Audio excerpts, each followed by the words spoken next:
Bonjour les amis et bienvenue encore une fois dans POCROVIO.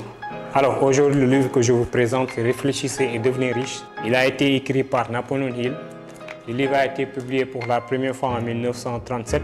Le livre se concentre sur les principes de la pensée positive, de la planification stratégique ou encore de la persévérance pour atteindre un succès financier. Il faut aussi savoir que quand on parle de richesse, l'auteur ne s'arrête pas sur des choses telles que l'argent ou l'indépendance financière, mais il va au-delà des choses que l'argent peut quantifier, comme tout simplement la richesse de l'esprit. L'auteur a passé plus de 20 ans à étudier les habitudes et comportements de personnes très riches, tels que Henry Ford, Andrew Carnegie ou encore Thomas Edison, afin de découvrir les principes fondamentaux qui les ont menés à la richesse.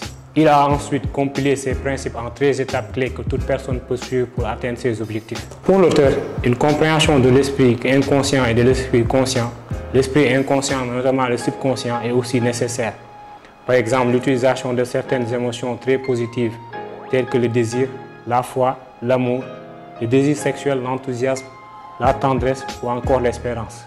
Il défend ses thèses avec beaucoup d'illustrations et d'exemples, tels que Barnes, un sans-abri qui voulait être le partenaire de Thomas Edison, le jeune Blair, un malentendant qui a eu la volonté de faire toutes ses classes primaires et collégiales sans avoir utilisé un appareil auditif, ou encore Andrew Carnegie, un simple ouvrier qui finit par être le 4e homme le plus riche de tous les temps.